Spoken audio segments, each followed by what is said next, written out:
आचार्य जी, आपसे एक जिज्ञासा है।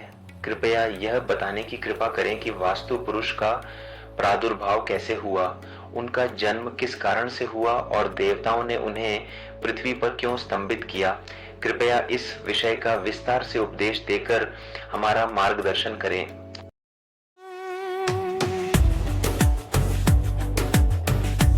आपके प्रश्न के जवाब में सर्वप्रथम, क्योंकि मैं प्रश्नोत्तरी आज से प्रारंभ कर रहा हूँ, इसलिए भगवान गणेश जी का ध्यान हम करते हैं। उसके पश्चात इस श्रृंखला को हम जारी रखेंगे। आप अपनी क्वेरीज पूछें और हम आपको वास्तुशास्त्र के बारे में बताते रहेंगे। गणेश जी की हम आराधना करते हैं। आइए। लंबोदरम परम सुंदरमेकदंतम रक्तांबरम त्रिनयनम परमं पवित्रम उद्यद्दिवाकर निभोज्वल कांतं विघ्नेश्वरम सकल विघ्नहरं नमामि। वक्रतुंड सामस्वर धीरनाद प्राज्ञवंशं काया किलशास्त्र संधे कुरुतेष्टधर्मं श्रवणो वसि देवं सनातनात्मन भगवन् प्रसिद्ध। बोले गणेश जी महाराज की जय। तो श्रोता ने पूछा है कि वास्तु पुरुष का प्रादुर्भाव और वास्तु पुरुष के उपदेष्टा क्या है। आपको बताना चाहूँगा, जब भगवान शंकर ने अंधकासुर नामक राक्षस का वध किया था, उस समय उनके ललाट से थकान की वजह से पृथ्वी पर पसीने की बूंदें जो गिरी, उनमें से एक विकराल मुख वाला बूंद से एक विकराल मुख वाला जो है प्राणी पैदा हुआ। उसको न राक्षस कह सकते न देवता कह सकते। उस प्राणी ने पृथ्वी पर गिरे हुए उस अंधकार के रक्त का पान कर लिया और फिर भी जब वो तृप्त नहीं हुआ तो वह भगवान शंकर के सम्मुख घोर तपस्या करने लगा। भगवान शंकर ने उससे प्रसन्न होकर कहा कि जो भी तुम्हारी कामना है वो वर तुम हमसे मांग लो। उसने वर मांगा कि मैं तीनों लोगों को ग्रसने में समर्थ होना चाहता हूँ, क्योंकि रक्त पी चुका था तो पैशाचिक गुण उसमें आ गए थे, इसलिए उन्होंने ऐसा वर मांगा।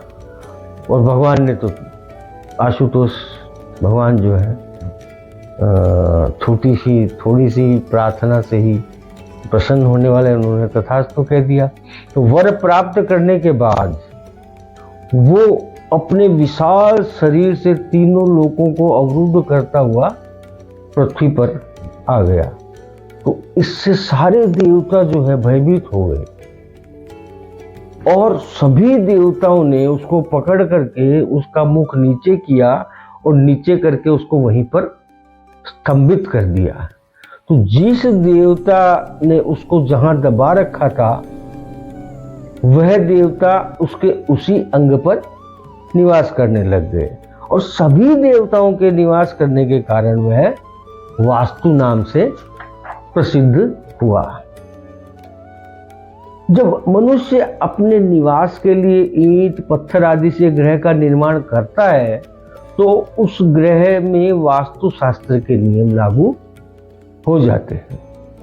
वास्तुशास्त्र के नियम ईंट पत्थर आदि की दीवारों के भीतर ही लागू रहते हैं। तारबंदी आदि के भीतर जिससे वायु आर पार होती हो, वास्तुशास्त्र के नियम लागू नहीं होते हैं। वास्तुशास्त्र में दिशाओं का बहुत महत्व है। सूर्य के उत्तरायण या दक्षिणायन जाने पर उत्तर और दक्षिण दिशाएं तो वहीं रहती है, परंतु पूर्व और पश्चिम में अंतर पड़ जाता है। इसलिए ठीक दिशा का ज्ञान करने के लिए दिग्दर्शक यंत्र की सहायता लेनी चाहिए। इस यंत्र में 360 डिग्री रहती है, जिसमें आठों दिशाओं की 45 डिग्री रहती है। अतः दिशा का ठीक ज्ञान करने के लिए डिग्री को जानना बहुत आवश्यक है।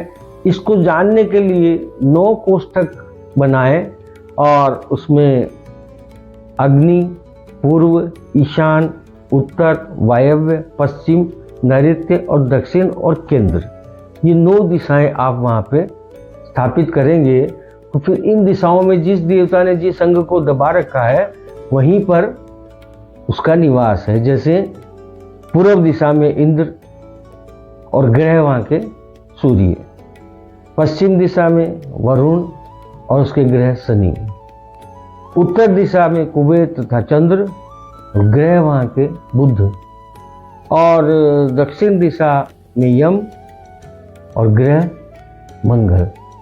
ये संक्षेप में है, विस्तृत जानकारी आपको अलग से वास्तुशास्त्र के नियम जब हम श्रृंखला प्रारंभ करेंगे तब आपको बताएंगे। राधे राधे, राधे राधे। सब्सक्राइब करें।